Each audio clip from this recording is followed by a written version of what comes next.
day-to-day looks like here. My role is. Okay, I am Lance McCarver. I'm the Vice President of Facilities Design at QPSE. QPSE is an EPC engineering firm in the oil and gas industry. My day-to-day is managing the 90 or so employees that are in our facilities group. That covers mechanical, civil, electrical, and process engineers, as well as designers. And it's essentially just making sure that the projects we're executing go smoothly, that they're staffed appropriately, and that the staff that are assigned to those projects are equipped to execute their work properly. Sounds good. All right, so my first question for you is, how would you define your corporate culture here at QPS? Our corporate culture is somewhat unique. We're kind of a startup on one end. We started 8 years ago with 5 guys, and now we're 280, and so we have a very laid-back startup kind of culture as far as just kind of knuckle under, get it done. We don't have a whole lot of stringent processes, things like that. Sometimes it's a struggle because of when you have 280 people, you can't act like a small startup anymore. Yeah. But it's, from what I can tell and where I'm at, it's a fun place to work. Our people like working here. Our culture generally is friendly. There's not a whole lot of conflict I have to deal with. There's drama from time to time, but at the end of the day, it's a team environment. Like I said, all those disciplines, mechanical, civil, electrical, process, they've got to work together on projects. They answer to project managers, and that's kind of how it has to be. So there's leadership from the project management level, but the disciplines get their say. But it's not a very stringent, very regimented culture. It's a pretty laid back, get your job done. Peer pressure kind of is one of our big motivators. If you're not doing your job, generally your teammates are going to tell you, hey, get to it, kind of thing. So awesome. Okay, so what is the driver behind your corporate culture? I think the biggest is our history. Like I said, we're being a startup and starting with 5 guys, and most of our staff were essentially handpicked by either personal relationship or just running into people in the industry.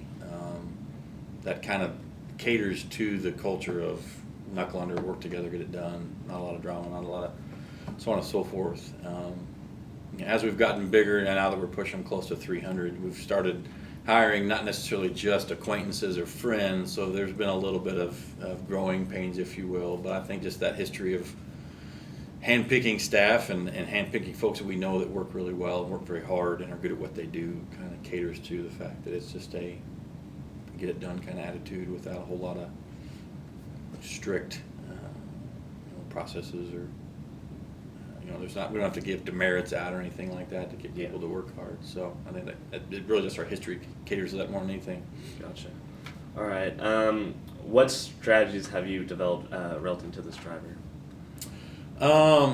For me, it's mostly knowing people's story. If I know where you come from, what kind of background you have, at the end of the day, we all have personal experiences. Our own history kind of caters to the kind of people we are and how we work in an environment. And so, generally, say a certain employee is having a difficult time on a project, I'm not one to really come in and sit there and hammer them, hey, what in the world's going on? Generally, there's some driver behind, whether it's stuff going on at home or they're just stressed out. Sometimes we push people to their brink sometimes just because of project load. For me, as far as managing people, it's not just about rule by fear, get them to do their job. If I can take into account where they come from, what's going on in their life, I think I can be a lot better leader in making sure, hey, what can I do to help maybe de-stress you a little bit? Hey, if you're overloaded with work, I can affect that a little bit by staffing. That strategy seems to work for us pretty well in making sure that the guys and gals, we do have both obviously, work well together and projects proceed properly and the project managers are getting what they need. That's more my strategy, and tends to be also the other VP strategy as well. Gotcha. Okay, so do you see a variation of culture across the different departments of your company? Yeah, being an engineering company and having, again, the disciplines, like I said, for whatever reason, there is a difference in personality to some extent. Electrical comes to mind. Electrical engineers are a little bit different than the rest of the groups, and I think you see that as you deal with them. So there is a little bit of cultural difference.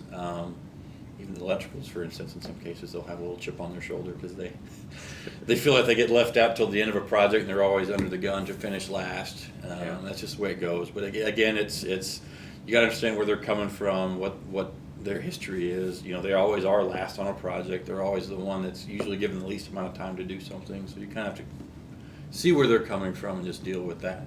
But yeah, there is slight cultural differences. Obviously, with the way our projects generally go, some of the disciplines or departments will be on a project at different times. Like the process group will start a project off generally, but then they'll roll off pretty quickly. And then mechanical and civil will take over, and it's pretty heavy by those two groups until the end when the electrical gets involved. And so there's obviously a lot of interaction there and a lot of different cultural things you've got to deal with between the groups. Yeah. You know, the mechanical groups, for instance, sometimes tend to think they can do everything. The process group and the electrical group tend to have a little chip on their shoulder, but nothing we can't deal with. And again, knowing where they're coming from helps you to be able to deal with that, keep them as stress-free as possible, and just get the job done, finish the project. Sounds good. What does your company do to motivate employees and increase your job satisfaction? Oh man, well, it's always compensation. That's a big driver in any industry, is making sure that they're well rewarded for their efforts. We do our best to have an employee, whether it's lunches or banquets, we have Christmas parties, things like that, to keep them engaged, make sure they're appreciated. So that's part of it. Part of here is just our culture caters to employee retention and motivation. It's a fun place to work. We're pretty laid back. People get along. That helps, catering a culture that makes you want to come to work and do well. But again, compensation is something you have to stay on the cutting edge of. You can't underpay people and expect them to be happy coming to work and stay employed here. Yeah. But then we'll have barbecues every once in a while, or hamburger. We'll have a guy come out here and cook a bunch of hamburgers and have lunches and things like that. We call it team building, but things like that help. But at the end of the day, the biggest thing probably is just making sure they're compensated properly. Yeah.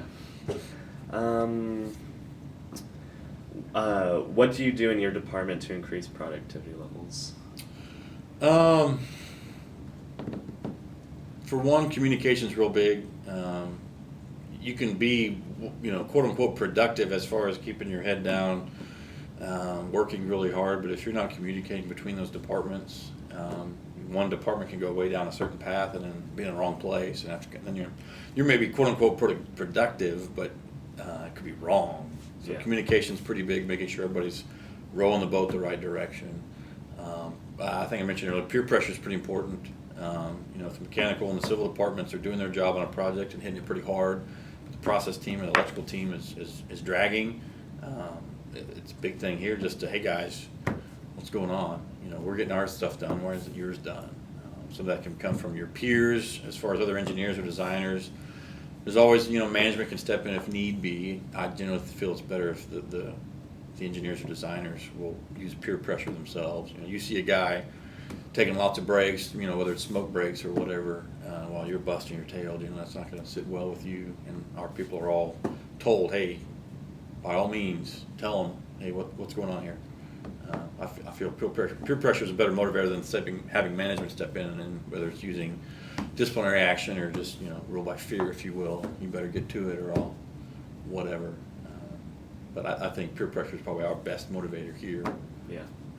And it's also the easiest from my seat. I don't have to get involved, and it's better if I don't, because generally when management gets involved, things tends to ratchet up the drama, the repercussions, etc.